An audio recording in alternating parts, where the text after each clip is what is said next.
국민 라디오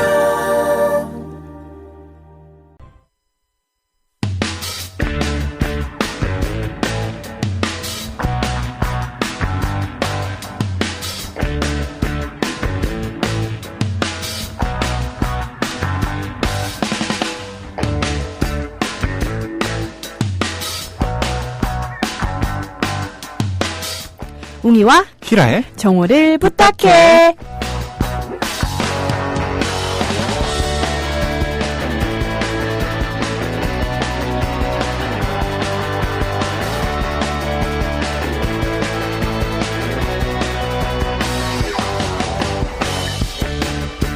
네, 안녕하세요. 정오를 부탁해 웅이입니다. 네, 안녕하세요. 정오를 부탁해 히랄라입니다. 네, 저는 정오를 부탁해 한 파트를 맡고 있는 임대웅이라고 해요. 갑자기 뭐죠? 또 무슨 지금 상황극을 하시는지. 네. 마음을 움직이는 힘은 배려에서 시작됩니다. 공익광고 협의회. 맞나요? 마음을 움직이는 힘은 배려에서 시작된다. 네. 맞는 것 같아요? 방금 저희 방송 전에 직전에 나왔던 말인데 생각나서 네. 해봅니다. 히랄라 씨는 운전 면허증 있으세요? 네, 그럼요. 장롱면허 4년째 있습니다. 장롱면허 있으시죠? 네. 혹시 운전해 보신 적 있으시면 주차할 때 주차 잘 못 하시잖아요. 장롱면허는. 네. 네. 주차가 제일 어려워요. 사실 운전 맞아요. 많이 주차가 운전의 꽃이죠. 네. 근데 주차 잘못하면 어떻게 해야 되죠? 주차 잘못하면 백밀러가 부서져요. 사이드미러죠? 정정하겠습니다. 그건 네. 잘못하는 게 아니라 사고가 난 거고요. 그래요? 네, 주차를 잘 정해진 구역에 하지 않으면 어떻게 되죠? 견인해 가죠. 네, 견인하고 과태료를 물어야 됩니다. 저도 사실 어렸을 때 주차 그냥 길에다 댔다가 견인당한 적 2번 있어요. 어렸을 때면 몇 살? 지금보다 어렸을 때죠. 네. 네. 그러면 되게 힘들어요. 견인된데 그거 또 찾아가지고 한참 찾아서 가야 돼서 또 과태료도 많이 내고 시간당 이렇게 해서 찾아옵니다. 그만큼의 대가를 치러야 되는 거예요. 주차를 네. 잘못하면. 근데 주차를 잘못하면 차를 견인해 가지만 네. 마음의 주차를 잘못한다. 마음을 잘못 주차요? 네. 내 마음을 잘못 두면은 네. 그건 누가 가져갈까요? 폐차 시켜야죠. 그렇지 않을까요? 맞아요. 마음의 주차를 잘못 두신 적이 있나 본데요? 네, 많이 있어요. 네, 많이 있어요. 마음을 잘못 가져간 것은 누가 견인해 가지 않습니다. 자기가 다시 가져와야 됩니다. 네, 결과에 대한 핑계, 내가 아닌 주의를 돌리면 안 된다는 것을 말하고 싶었어요. 그런 생각하는 오늘입니다. 무슨 일 있으셨어요? 아니요. 네. 네, 마음을 잘못 주차하지 않았으면 하는 제 마음, 오전에 생각해봤고요. 그래서 오늘의 첫 곡이 너무 궁금한데요? 네, 마음의 그래서 주차장. 제가 각오한 거 얘기해볼까요? 네. 제 스스로 마음이 삐뚤어지지 않도록. 네. 기울어져서 쓰러지지 않도록. 네. 스스로 자신이 마음을 꼬아버려서 풀지 못하지 않도록. 여러분 지금 저만 못 알아듣는 거 아니죠? 저 무슨 말을 하는 거죠? 이렇게. 여러분 죄송합니다. 말 안 되는 얘기하면은. 국민TV 사과. 네, 말 안 되는 얘기하면 어떻게 되죠? 귓방망이 맞아야죠. 뭐라고요? 귓방망이 맞아야 합니다. 배드키즈가 부릅니다. 귓방망이.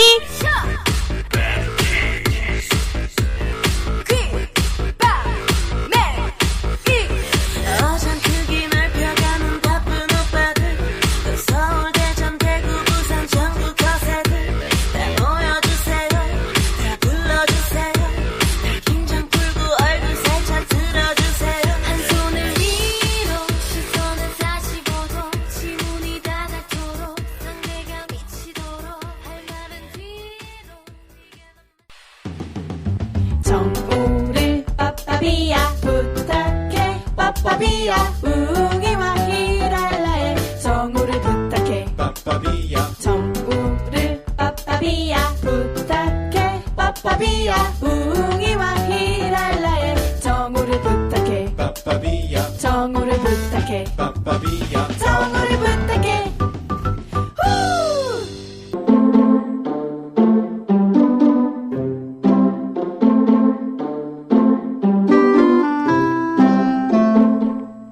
정오를 부탁해 화요일엔요. 여러분들을 건강하게 만들어 드립니다. 튼튼 건강을 부탁해.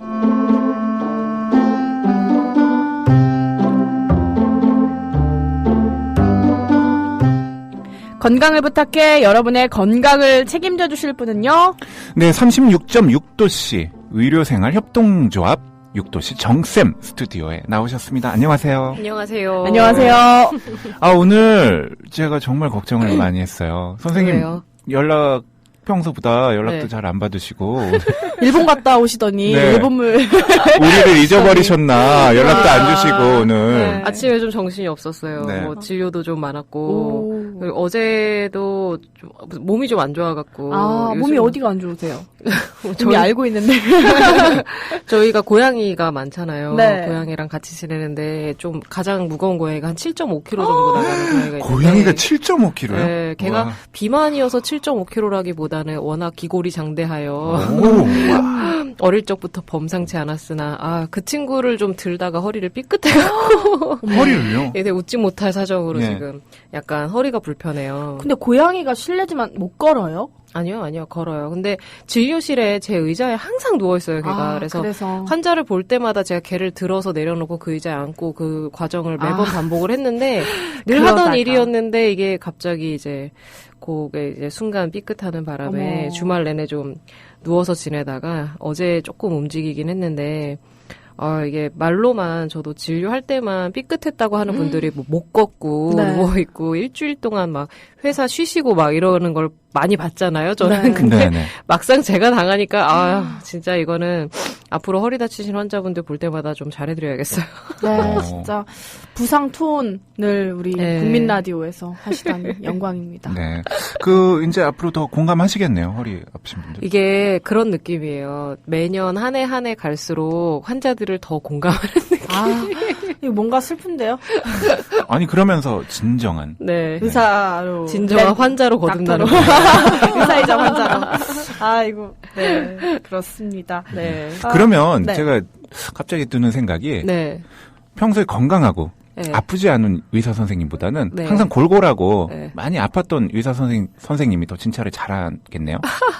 더 많이 좀 아니까요, 환자. 공감을 더 많이 하고 실제로 큰 네. 병을 앓았거나 네. 수술을 당해봤거나 네. 그런 병치레를 한 선생님일수록 환자에게 더 잘 공감하는 건 사실이에요. 그래서 수술실에 들어갔을 때 중압감이 어마어마한데 저도 어릴 때 수술을 한번 받아봤거든요. 네. 그 수술실에서 무형등이라고 하는 등이 내 머리 위에 탁 켜지는 순간의 공포감이라든지 이런 것들을 잘 알거든요. 그림자 하나가 없잖아요. 근데 그거를 못 느껴본 선생님들은 공감하기가 쉽지가 않은데 네. 수술실의 그 차가움과 무형등의 그 빛과 이런 것들을 경험해본 선생님들이라면 훨씬 더 잘 공감할 수밖에 네. 없을 것 같아요. 환자 혼자 이렇게 아무런 저항도 할 수 없이 그렇죠. 그런데 있고 정말 무섭거든요. 맞아요. 수술 해보셨어요? 그럼요. 저는 무용동물에서? 다 알죠. 어. 네. 다 합니다. 네. 그 정신과 선생님은 옛날에 정신질환을 좀 알았던 분이 더 잘 상담을 해주시겠네요.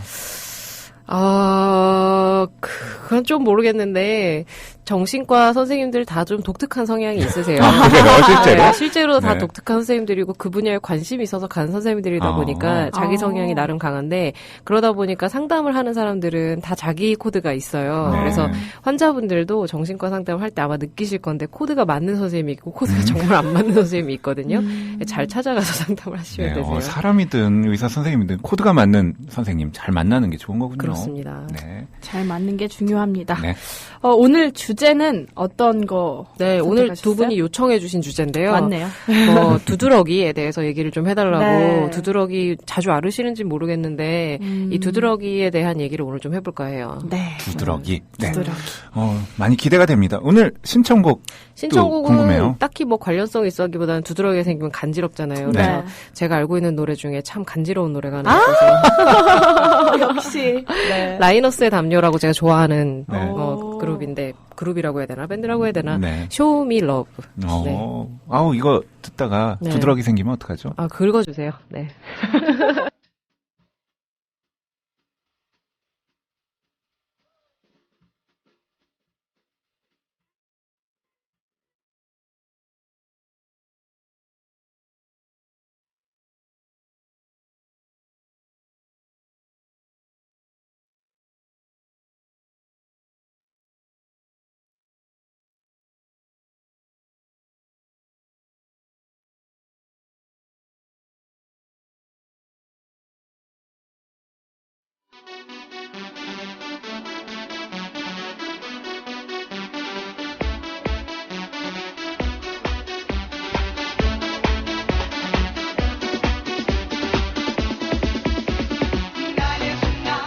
네, 오늘의 정호 체조에서는요, 튼튼한 발목과 튼튼한 종아리를 만들어 보겠습니다.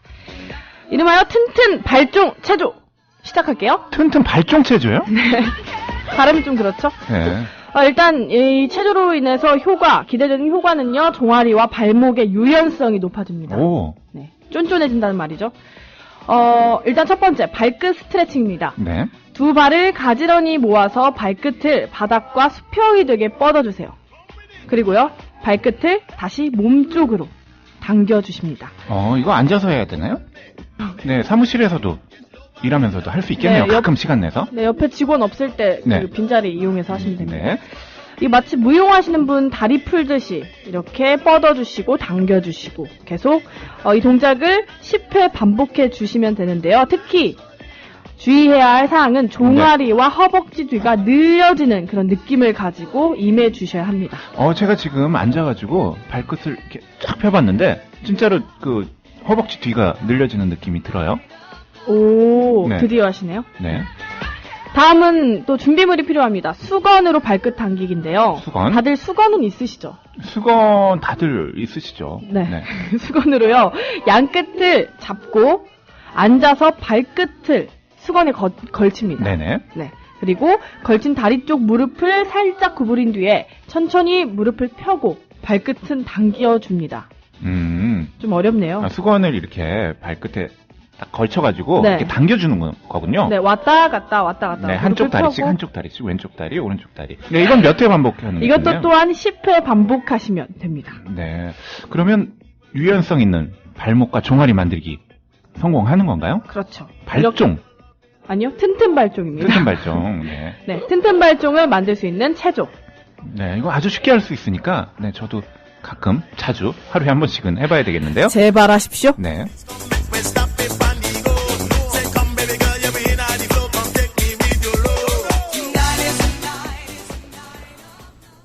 오늘 주제, 두드러기.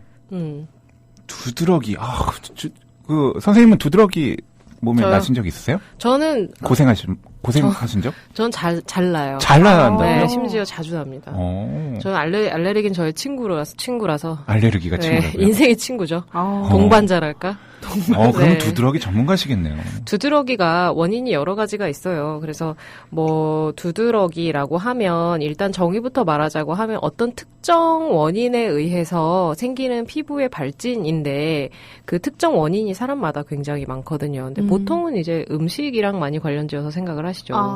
그렇죠. 그래서 네. 원래 이제 내가 예를 들면 돼지고기에 알레르기가 있다라고 알고 계신 분들은 돼지고기를 먹으면 이제 벌겋게 붓기 시작하면서 간지럽기 시작을 하고 네. 털이 달린 과일 있잖아요. 네. 키위나 맞아요. 복숭아 같은데 또 알레르기 맞아, 있는 맞아. 분들은 맞아요. 그걸 복숭아 먹으면 알레르기. 보는 순간부터 이제 가렵다라고 말씀을 하시는데 슬슬 간지럽기 시작하면서 발진이 생기기 시작을 하고 이렇게 음식과 관련돼서 많이들 얘기를 하세요. 근데 이게 음식과 관련돼서 생기는 발진이 두드러기만 있는 건 아니거든요. 흔히들 말씀하시는 게 오셔갖고 이제 뭔가를 먹고 몸에 벌겋게 올라오기 시작을 하는데 이게 두드러기냐 식중독이냐 이렇게 물어보시더라고요. 식중독일 때도 몸에 뭐가 난다 이렇게 많이 이해를 하고 계신데 실제로 식중독일 때 몸에 발진까지 같이 동반되는 경우는 흔치는 않은데 그런 경우가 간혹 있어요. 그때는 보통 위장장애랑 설사를 동반하죠. 보통 우리가 말하는 식중독은 음식에 들어있는 특정 세균이나 바이러스에 의해서 생기는 장염을 네. 이제 식중독이라고 많이 얘기를 하는데 그때는 다른 증상들이 동반돼서 그건 두드러기랑 많이 다르고 두드러기는 많이들 보셨겠지만 널찍널찍하게 생겨요. 이 피부에 피부에 네. 굉장히 널찍널찍하게 생기고 기본적으로 그 모양이 동글동글하거나 예쁘지 않게 생겼고요. 네. 그래서 지도 모양이다라고 얘기를 하는데 지도 모양이 되게 불특정하게 널찍널찍하게 생겼잖아요. 네. 그런 느낌으로 몸에 전체적으로 번져서 난다라고 생각하시면 돼요. 그러면 두드러기와 그 아까 말씀하신 네네. 뭐를 먹고 이렇게 네. 알레르기성 발진 이거랑은 좀 차이가 있네요. 알레르기성 발진이 두드러기고 식중독 같은 어떤 세균이나 바이러스에 의해서 생기는 발진들은 두드러기랑 다르게 대부분 뭐 이렇게 동글동글하게 생겼다던가 점처럼 생긴다던가 그런 느낌인데요. 사실 몸에 뭘 먹고 뭐가 나면 병원에 가시는 게 좋아요. 그게 개인이 두드러기인지 아닌지 좀 애매하다. 저처럼 이제 인생의 동반자처럼 데리고 사시면 두드러기가 또 생기는구나 할 텐데 그렇지 않은 분들은 처음 보면 낯설기도 하고 약 없이 호전되려면 그 시간이 매우 괴롭기도 하거든요. 그래서 뭘 먹고 혹은 갑자기 내가 알 수 없는 몸에 발진이 생겼다. 근데 그게 점점 번진다. 그렇게 되면 일단은 병원에 가시는 게 좋고요. 실제로는 꼭 그 뭔가를 먹어야지만 두드러기 생기는 건 아니고 저도 음식 두드러기는 아니거든요. 네. 두드러기는 굉장히 다양한 원인이 있어요. 그래서 이제 알레르기를 원래 가지고 있는 음식에 대한 두드러기가 이제 흔히들 알고 있는 두드러기이고 저 같은 경우는 물리적 자극에 의한 두드러기가 있어요. 어떤 거죠? 물리적으로 압력을 가하면 그 자리에 두드러기가 생깁니다. 그래요? 네, 이건 또 굉장히 흔한 두드러기인데 흔히들 말하는 피부 묘기증이에요. 피부 묘기증이요? 네, 피부가 묘기를 부린다라고 해서 붙여진 이름인데 실제로 피부과 교과서에 보면 팔에다가 그 가느다란 그 볼펜 끝 같은 거로 색깔 안 나오게 그냥 압력만 가해서 피부 묘기증이라고 팔뚝에 쓰면 그 라인 그대로 피부가 부풀어 오르거든요. 그래서 피부 묘기증은 교과서 아틀라스에 그 사진이 딱 올라와 있어요. 그래서 그게 가능합니다. 그래서 몸에 그림을 그리는 아티스트들도 있고 그거를 이용해서 근데 실제로 압력을 주면 그 부위가 부풀어 오르는 거예요. 그리고 저 같은 이제 압력에 의한 부풀어 오르는 두드러기를 가지신 분들이 흔해요. 흔해서 아마 한 반에 어렸을 때 한 반에 한 명 이상은 꼭 있지 않았을까. 그래서 그런 분들은 긁으면 긁을수록 더 부풀어 오르죠. 긁는 것 자체가 물리적인 자극이기 때문에 긁는 것을 참는 데 되게 익숙해져 있는 분들도 많고 그리고 그것뿐만이 아니라 차가운 온도에 의한 두드러기도 있고요. 차가운 온도? 네, 그런 분들은 진짜 다양하네요. 네, 굉장히 더운 그 겨울철에 특히나 난방을 하면 따뜻하잖아요. 저는 또 차가운 온도에 대한 두드러기가 약간 얼굴 쪽에 있거든요. 그래서 따뜻한 난방이 되는 공간에 있다가 갑자기 영하의 날씨에 확 나가면 얼굴에 두드러기가 나기 시작을 해요. 그래서 그런 두드러기를 가진 분들도 있고 운동을 할 때 생기는 신경전달 물질이 있는데 그 운동을 하면 막 콜린성 두드러기라 그래서 운동을 할 때마다 두드러기가 나는 분들도 있고 그래서 굉장히 다양한 원인에 의해서 두드러기가 생길 수가 있는데 원인을 저처럼 딱 이렇게 알고 있는 분들은 흔치는 않고요. 본인이 좀 가끔 나기는 하는데 원인을 정확하게 모르는 분들이 많아요. 특히나 음식에 의한 두드러기는 원인을 찾기가 정말 어렵거든요. 왜냐면은 우리나라 밥상의 특징이 한 밥상 위에 들어가는 재료가 엄청 많잖아요. 그렇죠. 골고루 먹어야 된다고 해서. 네, 그러다 보니까 이게 뭐 낮에 먹은 콩자반 때문인지 돼지고기 때문인지 돼지고기 양념 안에 들어가 있는 특정 풀 때문인지 이걸 알기가 어려워서 두드러기가 있으신 분들이 그 두드러기의 원인을 찾으려면 생길 때마다 그날 뭘 먹었는지를 기록을 해야 알 수가 있거든요. 그래서 두드러기는 참 원인을 알기는 정말 만만치 않은 그런 거죠. 근데 원인을 안다고 해도 선생님 같은 경우는 원인을 아시잖아요. 그래도 두드러기는 내 친구다. 이러고 받아들이시잖아요. 보통 그 뭐 치료가 안 되는 건가요? 일단은 두드러기는 이제 알레르기의 일종이에요. 근데 알레르기는 다들 아시겠지만 완치가 쉽지가 않고 그냥 내가 가지고 있는 기본적인 성향이라고 받아들이시는 게 가장 마음이 편한데 알레르기의 원인을 알았을 때 우리가 가장 그냥 1번 치료는 그 원인을 피하는 거죠. 그래서 저는 물리적 자극에 의한 두드러기가 있다는 걸 알고 있기 때문에 가려워도 잘 안 긁어요. 왜냐하면 긁는 순간 그때부터는 완전 공포의 시작이거든요. 긁는 것 자체가 제2의 두드러기를 발생을 시키고 그게 또 가렵고 그것이 또 두드러기를 발생시키고 그래서 보시면 알겠지만 제가 손톱이 없어요. 바짝 깎아요. 그렇네요. 네, 이거는 긁으면 이제 문제가 생기기 때문에 생활 패턴에서 이제 이미 익숙해진 거고 항히스타민제라는 약을 많이들 드세요. 항히스타민제는 먹으면 일단 그 두드러기에 의해서 생기는 가려움증이 좀 줄어들거든요. 그래서 아마 두드러기를 많이 앓고 계시거나 그냥 이제 일상적으로 알레르기를 갖고 계신 분들이 항히스타민제를 상비용으로 가지고 계시는 분들이 많거든요. 그래서 요거는 일단은 급하게 가려움을 진정시켜주는데 좀 도움이 됩니다. 그리고 이제 병원에서 많이 사용하는 게 스테로이드 제제인데 그거는 두드러기는 급하게 생기는 염증이거든요. 질환이거든요. 매우 빠른 속도로 생기는 피부의 염증성 질환이기 때문에 스테로이드가 굉장히 강력하게 그거를 빠른 시간 안에 가라앉혀줘요. 그래서 병원에 가면 두드러기 때문에 가면 놔주는 엉덩이 주사, 네. 처방해주는 약 이런 것들 대부분 스테로이드인 경우가 많거든요. 그러면 굉장히 빠른 시간 안에 좀 가라앉을 수 있죠. 근데 뭐 스테로이드제 맞으면 쉽게 되는데 뭐 좀 부작용이 있나요? 스테로이드제는 장기 사용만 하지 않으신다면 매우 좋은 약이에요. 이게 스테로이드에 대한 오해인데 장기 사용이라는 거의 기준이 이제 뭐 바르는 제제는 2주에서 한 달, 그리고 먹는 거로도 2주 정도 이상인데 그 이상을 쓰게 되면은 웬만하면은 좀 끊었다가 사용을 하거나 휴약기를 좀 가지는 걸 권장을 하는데요. 어쩔 수 없이 스테로이드를 장기 사용하는 경우도 있긴 있어요. 네. 근데 그런 경우를 제외하고는 스테로이드는 두드러기나 이런 데서는 2, 3일 안에 웬만하면은 증상이 호전되기 때문에 네. 그 이상 쓸 일은 없고 사실은 짧은 사용을 한다면 스테로이드만 한 약은 없죠. 네. 그렇군요. 근데 두드러기 너무 가렵잖아요. 네. 전 대신 그래서 막 때리거든요. 아, 괜찮나요? 때리면 더 가려울걸요?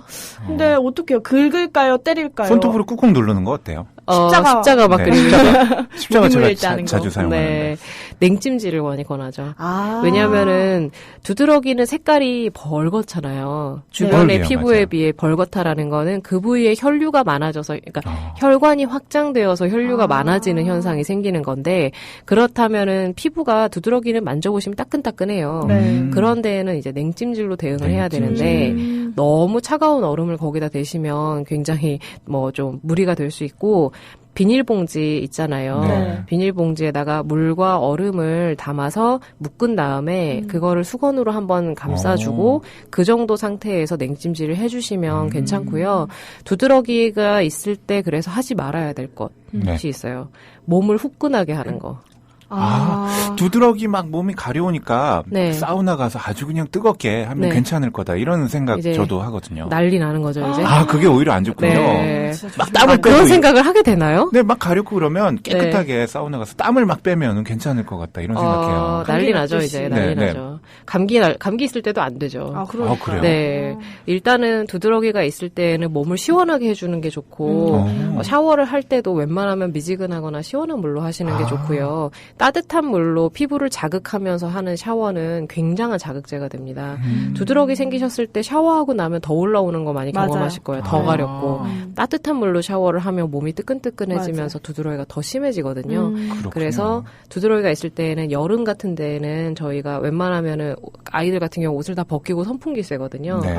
그리고 땀이 나도 이제 좀 자극이 되니까 그래서 시원하게 해주고, 겨울에는 벗고 있기엔 너무 추우니까 최대한 꽁꽁 싸매는 옷은 다 피하고 자극이 없는 네. 면 종류로 되어 있는 옷을 입고, 그 다음에 이제 뭐 최대한 시원하게 마사지를 네. 해주고 피해야 할 음식들이 있어요. 그래요? 네. 예. 몸이 뜨끈해지는 음식들. 짬뽕.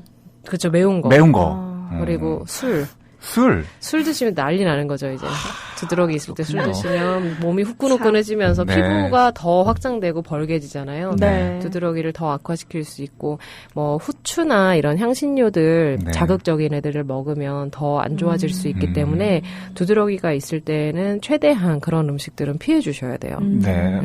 저 선생님 말 듣고 보니까 순 반대로만 한 것 같아요. 그러니까 두드러기야 네, 하죠. 뜨거운 그런 물에 샤워, 네. 목욕하고, 네. 그리고 아주 따뜻한 음식, 뜨거운 음식, 매운 네. 거 먹고, 네. 뭐 술도 너무 간지러우니까 네. 술 먹을 동안 잊을 수 있으니까. 술을 아주 많이 드시면 잊어먹을 수도 있어요. 정답인데요. 그러면 두드러기 냉찜질 그리고 네. 매운 거 피하고 이런 네. 정도로 가능한가요? 일단은 그렇게 해서 하루 만에 가라앉는 두드러기가 있고 영 이런 식으로 집에서 관리해서는 안 가라앉는 두드러기들이 있어요. 네. 그래서 뭐 다음 날이 됐는데도 여전히 가라앉지 않고, 그런 경우는 병원에 가까운 내과, 가정의학과, 피부과 어디든 가시면 두드러기에 대한 비상 처방은 다 가능합니다. 네. 꼭 피부과를 가셔야만 되는 건 아니고요. 네. 또 한 가지는 두드러기가 두드러기로 끝나지 않고 심화되는 경우가 있는데, 이게 이제 가장 큰 문제인데, 나는 나는 몰랐는데 그 물질에 대해서 굉장히 강력한 알레르기 반응을 몸이 할 때가 있어요. 그리고 알레르기 반응이라는 것 자체가 개인의 컨디션이 안 좋으면 반응이 되게 좀 다양하게 나올 수 있거든요. 그래서 그냥 한 가지 뭐 예를 들면은 뭐 복숭아나 키위 알레르기 있던 분이 이거를 그냥 접하면 몸이 가려운 정도였는데 어느 날 갑자기 입술이 붓기 시작을 하고 그 근처 목까지 다 간질간질하면서 이게 이제 여기서부터가 문제인데 목이 붓기 시작을 하는 경우에는 가장 큰 문제가 됩니다. 그래서 기관지가 부어서 숨쉬기가 답답하는 정도까지가 되면 그 전에 바로 응급실을 가셔야 돼요. 그래서 알레르기가 그냥 피부가 가려운 정도로 끝나는 게 아니라 얼굴이 붓기 시작을 하고 눈, 코, 입이 다 이렇게 막 둥글둥글하게 붓고 이제 숨이 차다 이 지경이 되면 그거는 무조건 응급실로 가셔야 되는 상황이고요. 이게 이제 한번 이렇게 그렇게 심한 알레르기가 생겼을 때에는 뭐 때문에 생긴 건지 확실히 알아두셔야 돼요. 저도 알레르기가 제 친구라 그랬잖아요. 그래서 물리적 압박에 대한 알레르기랑 한랭 알레르기라고 해서 찬 것에 대한 알레르기만 있는 줄 알았는데 특정 약제에 대한 알레르기가 또 제가 있어요. 그거를 몰랐는데 예전에 한번 이제 그냥 흔한 위장장애로 늘 제가 처방하는 그 약을 그대로 먹었더니 한 30분 정도 지났을까? 그때부터 몸에 슬슬 이상이 오기 시작을 하더라고요. 그래서 저는 그때 굉장히 심한 알러지 반응이 있었는데 온몸이 다 머리부터 발끝까지 다 붓고 그때 이제 구토와 설사를 그냥 그 자리에서 엄청난 그래서 한 2-3시간 정도 지나니까 진정이 되기는 했는데 그런 식의 반응이 나타나기도 해요. 왜냐면은 장들이 다 점막들이 다 붓는 거죠. 그래서 온몸에 있는 그 내장 점막이 다 부으면 구토와 설사를 많이 하고, 아마 이제 저는 의사니까, 알러지구나라고 이제 이해를 하면서 좀 시간이 지나면 괜찮아지겠지라고 했지만, 만약에 이걸 상황을 잘 모르는 분들 같은 경우는 당황하지 말고 일단은 119를 부르시거나 응급실로 택시를 타고 가시는 게 가장 좋습니다. 사실 두드러기 뭐 평소에 멀쩡하다가 갑자기 두드러기가 나면 당황하게 돼요. 이거 내가 왜 그러지? 막 그렇죠. 되게 걱정하고 당황하게 되는데. 두드러기가 보통 아기들도 많이 생기거든요. 맞아요. 그래서 너무 걱정. 엄마들이 이제 일단 아이가 막 가렵다 그러고 그러면은 걱정부터 하시는데 일단은 가까운 소아과에 가시면 두드러기는 요즘 야간 진료하는 소아과도 많으니까 그렇게 많이 금방 케어가 되는 상황이고요. 대신에 가장 중요한 건 왜 이 아이가 무엇을 먹고 혹은 어떤 상황에서 두드러기가 생긴 건지에 대해서는 기억을 하고 반복되지 않도록 예방하는 게 제일 중요하고요. 알레르기에 대한 완치는 요새는 이제 면역요법이라 그래서 완치를 바라보고 하는 치료가 있기는 한데 아이의 그 특정 원인에 대한 그 알레르기 반응 자체를 없애주는 치료거든요. 근데 이 면역 치료는 굉장히 오랜 시간이 걸리고 비용도 뭐 만만치 않고 그리고 일단 치료가 완치가 될 확률도 반반 정도로 보기 때문에 시도해서 성공하면 이만한 치료가 없지만 고생은 고생대로 했는데 또 효과가 없는 경우도 많아서 이 부분에 대해서는 아직까지는 조금 사람마다 이제 권하기도 하고 권하지 않기도 하는 것 같아요. 그렇군요. 두드러기 나면 가장 걱정인 게 이게 흔적이 그대로 남을까봐 피부에 그런 생각이 많이 나는데. 그렇지는 않아요. 두드러기는 가역적인 변화라서 비가역적인 변화라고 하려면 두드러기가 생겼을 때 굉장히 열심히 긁으시면 흉이 열성적으로 긁으시면 그 흉이 남습니다. 하지만 가만히 두면 두드러기는 자체적으로는 흉이 남지 않는다라는 거. 그래서 대부분 두드러기로 인해서 피부병변 갖고 오시는 분들은 되게 많이 긁으신 분들이거든요. 그래서 그 가려움증에 대한 케어를 약물 치료로 충분히 하실 수 있으니까 너무 가렵는데 막 긁고 계시지 말고 피나고 막 이러는데 그대로 긁는 분들이 있거든요. 그래서 맞아요. 피를 보고 딱쟁이가 생기고 그 위에 2차 감염이 생기면 이제 흉터가 남을 수 있으니까요. 그런 것들 좀 신경 써서 관리하시는 게 좋을 것 같아요. 저 중학교 친구 중에 한 씨가 있었는데요. 그 친구는 지금까지도 긁어요. 평생을 긁던 친구인데요. 그래도 뭐 이렇게 뭐 특별히 흉이 진다든지 이러지는 않더라고요. 잘 긁나 봐요. 진짜 요령껏 평생을 긁어봤기 때문에 긁어본 사람이 또 압니다. 네, 알겠습니다. 오늘 두드러기를 주제로 우리 정쌤과 함께 이야기 나눠봤습니다. 네, 오늘 나와주셔서 감사합니다. 감사합니다. 고맙습니다.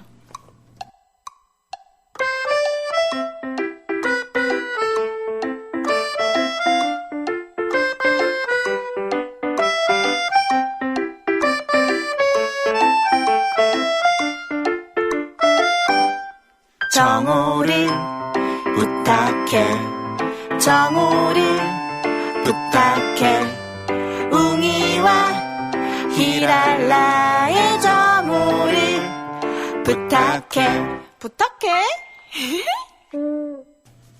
네, 12월 15일 화요일 오늘은요. 건강을 부탁해. 로 이야기 나눠봤습니다. 네. 게시판에 사도위원님이신가요? 네. 닭살은 두드러기인가 아닌가? 제가 또 물어봤지 않았겠습니까? 제가 물어봤는데요. 어디서 또 뻥을. 제가 옆에서 들었지 않습니까? 네. 닭살은 두드러기 아니라고 합니다. 네, 나나노. 네, 그냥 소름이죠. 원래 계속 또 유지된다면 그 사람의 피부 특징이다. 네, 음. 이렇게 말씀하셨네요. 네. 또 럽투님, 날고 싶은 토끼님 와주셨습니다. 네, 오늘도 영어 한마디 있죠? 네. Better a good enemy than a bad friend. 오늘 뭐 거의 friend. 이거 AFKN 듣는 것 같아요. 네, 무슨 뜻인가요? 나쁜 친구보다 좋은 적이 낫다. 나쁜 친구보다 좋은 적이 낫다? 네. 어떻게 생각하세요? 뭐 둘 다 나쁜 둘 다 싫어요? 둘 중에 고른다면 그냥 도망갈래요. 나쁜 친구, 적 다 나빠요. 네. 우리 편이 좋습니다. 내 편이. 그냥 친구가 최고죠. 그럼요. 네, 정오를 부탁해 이제 마칠 시간 됐습니다. 네. 여러분 오늘 남은 시간도 행복한 시간 되시고요. 오늘 끝곡 뭐죠? 친구요. 친구요. 인순이 조피디가 부르고 있습니다, 지금. Dear friend. 네. 네. 아유. 여러분 오늘도 해피! 메리메리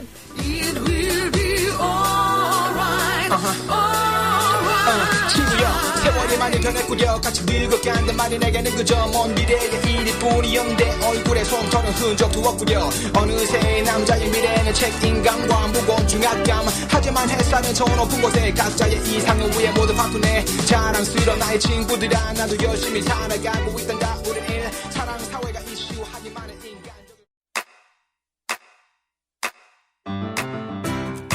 국민 라디오 지지하는 4가지 방법 아시나요?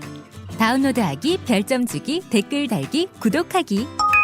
국민 라디오를 보다 많은 이들에게 전할 수 있는 가장 손쉬운 방법. 다운로드하기, 별점 주기, 댓글 달기, 구독하기. 잊지 마세요. 다운로드하기, 별점 주기, 댓글 달기, 구독하기.